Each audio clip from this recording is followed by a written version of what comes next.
Boa noite, pessoal, tudo bem? Então, mais uma vez aqui gravando a aula à distância, né? A gente não, enfim, em função desses acontecimentos, a gente vai continuando a aula aqui pelo ambiente, pelo Moodle. Então, hoje a gente vai falar, estamos na aula 4 aí de sistemas de apoio à decisão, e hoje a gente vai conversar um pouquinho sobre visualização de dados. Então, sempre recapitulando, o que a gente vem fazendo, a gente fez o overview lá de sistemas de apoio à decisão, depois falamos um pouco sobre indicadores e a relação entre BI e sistemas de apoio à decisão. Na última aula, a gente acabou abordando a parte de Data Warehouse, falando um pouquinho da questão de transações OLAP, transações que são voltadas para sistemas de tomada de decisão, em contraponto àqueles sistemas que são operacionais, né, que são de produção. E hoje a gente vai falar um pouquinho sobre visualização de dados. Lembrando que essa parte de visualização, ao longo do semestre, a gente vai explorar isso de uma maneira mais prática. A gente deve usar duas bibliotecas aí que tratam de visualização e a gente vai ver isso na prática. Bem, visualização de dados é um assunto extremamente conhecido, todo mundo já se deparou com gráfico, enfim, com diagrama, um fluxograma. Isso é sempre interessante porque quando a gente visualiza essas ferramentas ou esses componentes, a gente tem um entendimento melhor sobre aquilo que é apresentado. Então, a visualização de dados, na verdade, consiste na representação gráfica de informações e dados. A gente está interessado aqui, quando a gente está falando de visualização de dados, é mostrar para alguém que vai ler esses dados, a gente vai chamar aqui do leitor, que ele consiga extrair alguma informação, né, algum conhecimento útil desses dados que estão sendo explicados de forma gráfica. A gente vai lançar mão aqui de diagramas, gráficos, mapas, enfim. A visualização de dados é uma forma acessível, né, de entender então o que? Eu quero enxergar principalmente o que quando eu estou trabalhando com visualização. Estou querendo entender ou enxergar exceções, tendências e padrões nos dados. Qual a vantagem ou vantagens de você trabalhar com ferramentas de visualização? É uma forma de arte visual que capta o interesse, né? Na verdade é muito mais interessante, muito mais atraente olhar para um gráfico do que você olhar para uma planilha, um relatório, onde você tem lá um conjunto de números e informações. Essa forma de captar o nosso interesse, ela também mantém o foco na mensagem que está sendo transmitida, ou seja, obviamente que quando eu coloco um gráfico, eu ploto um gráfico, eu estou mostrando um gráfico para um leitor, eu quero transmitir uma mensagem, eu quero passar, eu quero me comunicar de alguma forma, eu quero mostrar o que aqueles dados estão apresentando. E eu quero, obviamente, que esse leitor mantenha o foco nessa mensagem. A gente já falou sobre isso, ou seja, as tendências e exceções, ou seja, esses padrões, eles acabam sendo imediatamente identificados. Eu não preciso explicar tendência através de cálculos ou de relatórios. Obviamente, quando você visualiza um gráfico, a gente tem 3 exemplos de gráficos aqui nesse slide, né? E a gente tem, por exemplo, aí o desenvolvimento brasileiro, o índice de educação, longevidade e de receita, né? Então eu estou analisando isso e estou conseguindo enxergar tendências aqui em anos 2015, 2005, 1996, e eu consigo estabelecer padrões em função dos dados que foram apresentados. E uma outra vantagem é que a gente acaba internalizando muito mais rapidamente tudo que a gente pode ver, né? Isso é interessante. A gente aprende muito com o visual. Então, vamos utilizar essas ferramentas, já que ela tem um apelo visual extremamente interessante, né? Gráficos, mapas, enfim, diagramas, para comunicar a mensagem que está sendo transmitida. Benefícios aí da visualização de dados. Quando você analisa os dados apresentados em formato visual, a gente já falou, eu tenho o quê? Eu acabo mostrando, eu identifico padrões, né? Ou seja, há conexões e descobertas que de outro modo eu não ia conseguir perceber de uma maneira tão fácil. A gente pode dar um exemplo simples. Se eu pegar um conjunto de dados, uma tabela qualquer, tirar um relatório dessa tabela, produzir um relatório com, sei lá, com 10, 15 páginas e pedir para alguém analisar e descobrir conexões entre esses dados, ou padrões, ou tendências, enfim, eventualmente a pessoa pode conseguir fazer isso, mas ela vai demorar muito mais do que se eu projetasse esses dados através de um gráfico. A gente falava sobre isso, eu falava sobre isso nos slides da aula anterior, que é essa capacidade de contar histórias. Os dados, um conjunto de dados, ele tem uma história. Então, na verdade, o que eu quero? Eu quero apresentar uma sequência de gráficos, por exemplo, criar um dashboard onde eu consiga contar história. E eu quero contar essa história e que eu consiga apresentar insights que normalmente estão ocultos ali num conjunto de números. Por exemplo, num relatório de 10, 15 páginas, eu tenho insights ocultos ali que, de uma maneira gráfica, através de um painel de gráficos, eu consigo contar a história desses dados, né? Ou seja, dashboards dinâmicos, relatórios interativos, gráficos, diagramas, enfim, qualquer tipo de representação ajuda a revelar esses insights, né? E quando a gente tem um problema de negócio, quando estou trabalhando com um negócio qualquer, é justamente isso que eu quero. O que eu quero identificar são esses insights, ou seja, revelar esses insights de uma forma rápida e de uma forma eficiente. E os gráficos permitem que eu faça isso. Sempre é importante analisar que trabalhar com gráficos dessa forma, quando eu falo de visualização de dados, não necessariamente eu preciso ter um gráfico ou um dashboard que seja extremamente complexo, extremamente deslumbrante em termos de componentes, de cores, enfim. Às vezes você plota um gráfico 2D, por exemplo, lá, XY, apresenta uma tendência, uma correlação entre duas variáveis e aquilo pode se tornar uma informação extremamente relevante. Então é importante não confundir a eficiência, né, de um gráfico com a quantidade de elementos que eu vou colocar nesse gráfico. E qual é a relação que existe entre visualização de dados e Big Data? Total. Aliás, é extremamente importante quando eu comento sobre Big Data, ou quando eu vou trabalhar com um conjunto de dados que tem um volume significativo, eu estou procurando justamente entender aí um conjunto de bilhões, trilhões de linhas de dados gerados que são feitos de uma maneira quase diária, né? E aí, quando eu quiser contar a história desse volume significativo de dados, obviamente que eu vou ter que fazer isso, eu vou ter que usar uma ferramenta de visualização, porque senão eu não vou conseguir compilar esses dados para que eu apresente isso de uma forma mais compreensível. Então, sempre lembrando, batendo na tecla de novo, que uma boa visualização ele tem que contar uma história, se atendo a elementos relevantes, né? Ou seja, eu quero mostrar ali informação útil. Isso é muito, muito importante. Porque dependendo do conjunto de dados que eu tenha, a dimensão desse conjunto de dados, e sempre lembrando, a gente falava sobre isso na última aula, a dimensão está relacionada com a quantidade por exemplo, de colunas que eu tenho nesse meu conjunto de dados. Então, quanto mais colunas eu tiver, quanto mais informações eu tiver, maior vai ser a dimensão desse conjunto de dados. E não necessariamente todas essas dimensões ou todos esses atributos são relevantes ou úteis para que eu os coloque num gráfico ou numa visualização. Então eu preciso extrair dali o que de fato é relevante, o que de fato conta uma história que seja importante para revelar os insights, ou seja, que apresente tendência, padrões, enfim, porque senão eu vou poluir o meu gráfico, a minha visualização, e isso não é interessante. Por falar em poluir, eu preciso manter um equilíbrio, né? Na verdade, há uma relação, uma linha muito tênue aí entre eu ter um gráfico extremamente simples ou uma visualização deslumbrante. Muito simples é ruim? Essa visualização deslumbrante é ruim? Não necessariamente o que é extremamente simples ou que tenha muitos componentes gráficos no meio, cores, enfim, informações, seja ruim também. Eu preciso achar um equilíbrio. É o que a gente está falando aqui, né? Um gráfico extremamente simples pode ser monótono.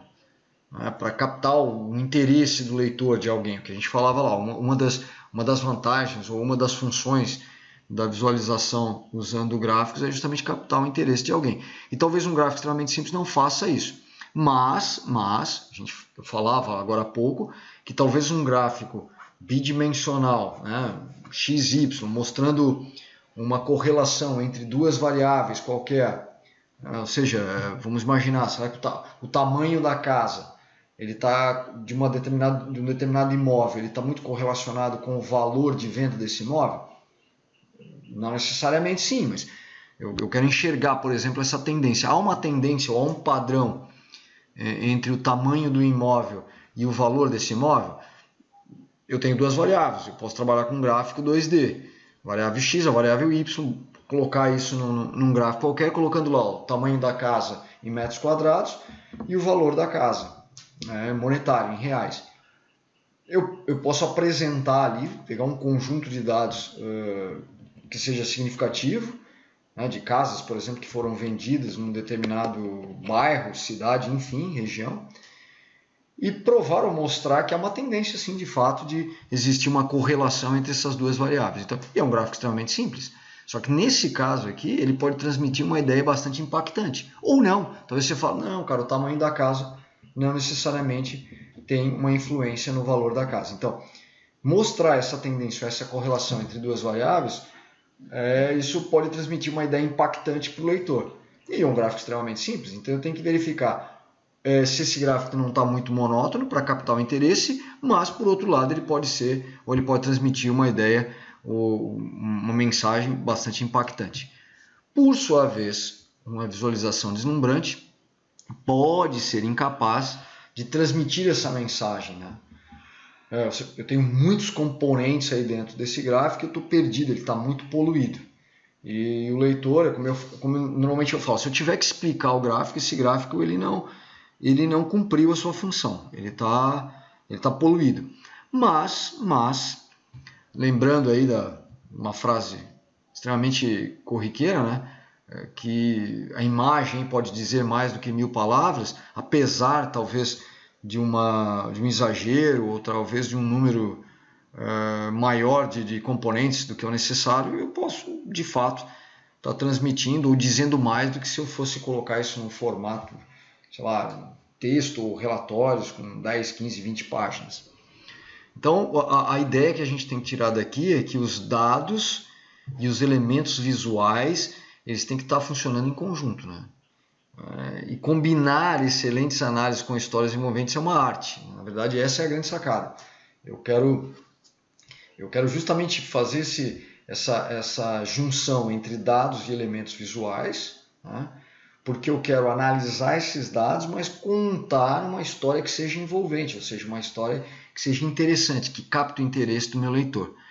E fazer isso tem um processo de desenvolvimento, e esse processo de desenvolvimento não pode ser negligenciado, ou seja, eu nunca começo um processo de análise de dados pela visualização, né? A visualização ela é uma etapa final. Primeiro eu preciso entender esses dados, fazer uma análise exploratória desses dados, a gente vai fazer isso com a ferramenta aí de uma forma mais prática, para depois sim transformar esses dados em visualizações e de fato contar uma história, e sempre lembrando que eu preciso manter um equilíbrio entre os dados e os elementos visuais. E aí, obviamente, que eu preciso fazer uma relação já que estou falando de Big Data, já estou falando de design praticamente de visualizações, do impacto que as visualizações têm na hora que eu quero explicar os dados, o que eu quero contar uma história desses dados. Obviamente, isso tem tudo a ver com tomada de decisões. Justamente, o objetivo final de lançar mão de ferramentas de visualização é, de fato, permitir que alguém, que esse leitor, né, que esse gestor, tome uma decisão com base nesses insights, nessas tendências, nessas exceções, enfim, nos padrões que as visualizações conseguem me mostrar. Algumas características na visualização de dados que levam a gente a acreditar de fato que essa visualização tem impacto muito significativo nas tomadas de decisões. Primeiro, panorama geral. A visualização permite conhecer um contexto mais amplo, né? Eu tenho um cenário de alto nível. ou seja, voltando na questão de observar tendência, identificar padrão, quando eu olho para um gráfico ou para um dashboard com uma sequência de gráficos, eu consigo analisar um contexto mais amplo e eu não fico preso a determinadas ilhas, digamos aí, de informações. Obviamente, se eu conheço o contexto de uma forma mais ampla, eu consigo tomar decisões de uma maneira informada, né?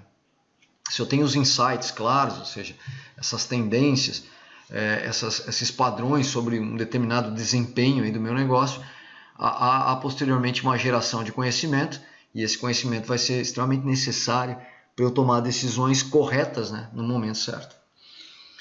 E o que a gente vem falando é a questão de identificar alguma significância, né? Esses dados precisam ser significativos.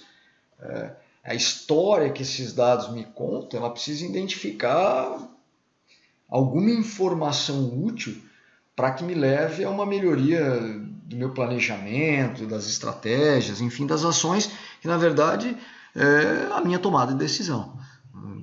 Esses dados têm que ter algum significado. Quando eu conto a história, eu preciso mostrar ao leitor algum significado, ou seja, esses dados apresentam algum significado? Tem alguma tendência óbvia que eu consigo enxergar aí? Vamos analisar a questão que a gente falava há pouco do exemplo do tamanho da casa e do valor de venda dessa casa. Ah, não, então de fato o tamanho da casa não tem nenhuma correlação com o valor da casa. Opa, então se eu sou um corretor de imóveis, essa é uma informação útil. Na hora que eu for apresentar um imóvel para um cliente ou coisa do tipo, eu preciso analisar e verificar se essa correlação é verdadeira ou não. E quando eu conto essas histórias, eu consigo controlar tendências ao longo do tempo. Fazer uma análise, por exemplo, de séries temporais, né? Ou seja, ao longo do tempo, essas tendências se repetem ou não. Há mudanças nos padrões, porque se há mudanças nos padrões, isso acaba me indicando alguma coisa, né? Se eu venho levando um padrão, por exemplo, um padrão de vendas de um determinado produto, e quando eu analiso venda de produto, justamente eu estou fazendo uma análise de série temporal. Então, temporal no tempo. Então, eu estou analisando a venda de um determinado produto ao longo de, sei lá, dos últimos 12 meses. E eu consigo enxergar, por exemplo, que esse produto ele é sazonal. Ele vende melhor num determinado mês, em determinados meses aí do ano. Ótimo, então eu identifiquei um padrão, há uma tendência de venda nisso. E, eventualmente, esse produto continua sendo vendido e eu posso, mostrando esse gráfico ao longo do tempo, se alguma coisa saiu do normal, obviamente que eu vou enxergar que aquela sazonalidade, ou seja, aquela tendência, ela não está aparecendo mais naqueles meses que normalmente ocorria, pode estar acontecendo de outra forma, ou caiu a venda nos meses que normalmente vendiam mais. Isso me mostra que algo saiu do normal. Permite também que eu tome uma decisão ou recorra a uma solução de uma forma mais imediata. Então, essa visualização, esse controle da tendência ao longo do tempo fica muito mais interessante quando eu visualizo os dados. Categorias de visualização, né? De modo geral, as pessoas dizem que há duas categorias de visualização: a exploratória e a explanatória. Em ambos os casos aqui, o objetivo da visualização é guiar o leitor de um ponto A para um ponto B. Ou seja, eu parto num determinado início, né? Quando eu olho um gráfico, eu codifico uma informação, uma mensagem que tem que ser transmitida para levar o leitor para o ponto B. Ou seja, eu posso pensar num cenário qualquer, onde eu imaginava que alguma coisa fosse verdade, todo ponto A. Eu olho para o gráfico, onde tem uma mensagem codificada ali, uma informação codificada, e eu levo o leitor para o ponto B, dizendo, não, olha, não era essa a decisão que você deveria tomar, você tem que tomar essa aqui em função do que você está olhando. E há uma diferença aqui quando a gente está falando em uma visualização explanatória ou exploratória. Em ambos os casos, como a gente falou aqui, o objetivo é codificar uma informação. Eu tenho que passar alguma informação para o meu leitor. Mas só que uma diferença interessante aqui da explanatória é que o ponto A, ela está dizendo que o ponto A é a mente do designer e o ponto B é a mente do leitor. Então, um designer vai projetar essas informações, né, e vai passar isso para um leitor, alguém que vai olhar aquele gráfico e tomar uma decisão. E a exploratória, eu passo de um conjunto de dados para a mente do designer. Na verdade, o que a gente está falando aqui? que alguém vai olhar para um conjunto de dados, vai explorar esse conjunto de dados e vai mostrar essas tendências, por exemplo, para um designer, alguém que vai codificar, alguém que vai modelar ou projetar os gráficos. A partir dali, eu vou explicar esses dados para um leitor final. Então isso é extremamente importante, né? Eu tenho esse designer aí no meio, alguém que vai modelar, alguém que vai projetar os meus gráficos. Então o que eu faço? Primeiro eu exploro os dados, verifico quais são as tendências e necessidades, se realmente existe alguma informação útil. Esse design projeta esses dados. Notem que na exploratória eu não preciso ter o cuidado, porque normalmente aqui eu estou trabalhando na análise exploratória, geralmente eu estou trabalhando dentro mais da área de TI, mais da área de computação. Quando eu passo para o explanatório é que de fato eu vou envolver alguém da área de negócio. A primeira etapa é exploratória, aquilo que me serve para identificar se há de fato alguma tendência. Depois eu vou querer explicar essa tendência, né, ou esse padrão para alguém que de fato vai tomar uma decisão. Então é importante fazer essa distinção entre a visualização exploratória e explanatória. Quando você trabalha com projetos, por exemplo, na área de ciência de dados, na hora que você, o cara de TI, você é o cara, o cientista de dados, que está rodando os teus algoritmos, fazendo tuas análises, limpando os dados, fazendo transformação, enfim, a gente normalmente lança a mão aqui das visualizações exploratórias. Eu exploro os dados como cientista de dados e consigo identificar se eu preciso tirar qual dimensão do dado é mais interessante do que outro.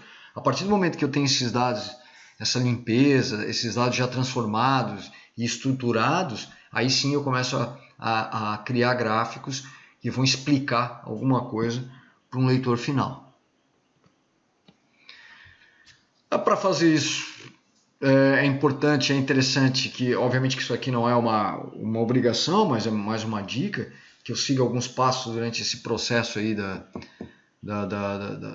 construção da minha visualização, né? Lembrando que o objetivo maior é comunicar alguma coisa. Então a primeira coisa que eu preciso fazer é definir os objetivos, né?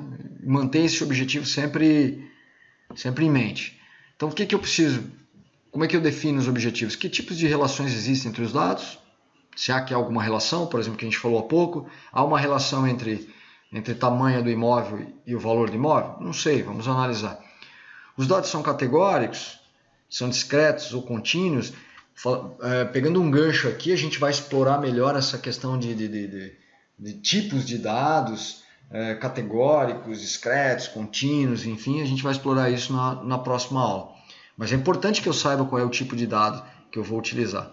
Quantas dimensões os dados têm? Ou seja, é um dado de alta dimensão, ou seja, tem muitas colunas ali, tem muita informação. Quais delas são as mais interessantes? Então esse é o primeiro passo. Eu preciso analisar os meus dados, definir meus objetivos. O segundo passo é procurar me colocar no lugar do leitor. Né? Que informações o meu leitor precisa? Que tipo de informação ele necessita para tomar uma decisão? Qual é o nível de detalhe que ele precisa? A gente falava sobre isso da outra vez, né? E é interessante falar lá que a gente falou do drill down e o roll up. Ou seja, será que eu permito que o leitor faça um drill down, ou seja, ele chegue num nível de detalhe menor ou não? Que ele fique com dados mais agregados. Qual é o nível de detalhe que ele vai precisar para tomar uma decisão? E aí eu vou escolher as codificações visuais adequadas, né? Quando eu já tenho o objetivo definido, quando eu já sei o que o leitor quer, agora a gente vai começar a pensar no que vai ser mostrado, né? Como é que eu vou codificar isso, né? Eu vou usar um gráfico de linhas, eu vou usar um gráfico de barras, eu preciso usar um gráfico de pizza. Como é que eu vou rodar? Vou usar 2 gráficos, ele tem múltiplas barras, enfim. Qual é a codificação mais adequada, já que eu sei quais são os objetivos e já sei quais são os dados mais importantes ou relevantes para o meu leitor. E aí eu vou usar a codificação mais interessante. Um exemplo de uma estrutura de visualização, assim, eu acho que extremamente harmônica, né? Digamos assim, é a tabela periódica, né? Você tem ele é simples, é organizado e transparente, ou seja, a estrutura de visualização, não, ele é muito direta, né? Ou seja, eu tenho uma definição dos elementos, eu tenho cores para definir aqui categorias de elementos, e isso facilita no visual. Então, isso aqui é uma estrutura de visualização extremamente harmônica, né? Ela funciona, né? Eu olho para isso aqui e acabo entendendo bem. Não está poluído, não é muito simples, mas eu consigo comunicar exatamente aquilo que eu quero. E a gente vem falando de visualização, não tem como não falar de design, né? Que é uma frase bem interessante. Todo pesquisador precisa ser um pouco designer. Na hora que eu for optar pela minha codificação, que tipo de gráfico eu vou utilizar e como eu vou comunicar, como eu vou transmitir essa mensagem através de uma visualização, eu preciso ser um pouco designer, né? Aqui ele está dizendo, o dicionário de Cambridge define pesquisador como alguém cujo trabalho é estudar um assunto cuidadosamente, principalmente para descobrir novas informações ou entender melhor um assunto. E já o processo de design ele pode ser definido em 3 etapas. Organizar o pensamento, planejar e executar. Pô, há uma semelhança. É possível enxergar uma semelhança entre aí o conceito de pesquisador com o processo de design, né? Ou seja, quando eu estou pesquisando, eu estou organizando aqui os meus dados, que a gente falou há pouco, eu preciso limpar, eu preciso transformar, eu preciso pré-processar esses dados. Depois eu preciso planejar a forma como eu vou codificar isso e executar as minhas visualizações. Ou seja, na verdade, o que eu estou fazendo de fato é um processo de design na hora que eu crio as minhas visualizações. Sem esquecer que eu estou aqui trabalhando com um conjunto, e normalmente esse conjunto de dados ele é um conjunto com volume expressivo. Eu vou precisar tirar coisas que não interessam aí. E durante aquela fase de visualização exploratória, é onde de fato eu vou conseguir enxergar o que é relevante e o que não é. E aqui para a gente finalizar, são as ferramentas que a gente vem conversando, inclusive em sala de aula a gente já falou sobre isso, nos slides da aula anterior também, essas ferramentas apareceram quando a gente falou de OLAP, e as ferramentas hoje, tem várias outras ferramentas, né? Eu estou colocando aqui nos próximos 3 slides as ferramentas, digamos assim, mais conhecidas hoje ou mais utilizadas, uma delas é o Tableau, enfim, são ferramentas visuais, elas têm todo o processo de você pode transformar os teus dados aqui, você pode normalizar os teus dados, você pode limpar os teus dados e, obviamente, construir as visualizações de uma maneira bastante eficiente e rápida. Essas ferramentas são extremamente produtivas. Então, eu tenho o Tableau, a outra ferramenta que bastante conhecida do pessoal é o ClickSense, e a ferramenta da Microsoft, que é o Power BI. Então, são 3 ferramentas interessantes, são ferramentas que permitem você criar visualização de dados bastante profissionais, e de uma maneira bastante produtiva, e permite inclusive que você trabalhe com o teu conjunto de dados aqui internamente, sem precisar de uma outra ferramenta auxiliar, onde você vai ter que trabalhar para a parte de transformação dos teus dados. Você pode carregar os teus dados aqui, de uma fonte externa, um CSV, TXT, enfim, uma planilha, ou mesmo de um banco de dados relacional, trabalhar com os teus dados aqui e criar as suas visualizações. Certo? Então, a parte de visualização, só reforçando, a gente vai explorar um pouco mais isso quando trabalharmos com a linguagem de programação, e a gente vai ter a oportunidade de desenvolver alguns gráficos mais simples, obviamente, mas para a gente ter uma ideia da importância de fazer tanto a parte exploratória quanto a explanatória. E a gente vai usar isso com as ferramentas das linguagens de programação que faremos ao longo do semestre. Ok? Valeu, gente, mais uma vez. Eu vou deixar um material complementar ali e mais uma atividade para que vocês trabalhem em cima desse conteúdo aqui de visualização.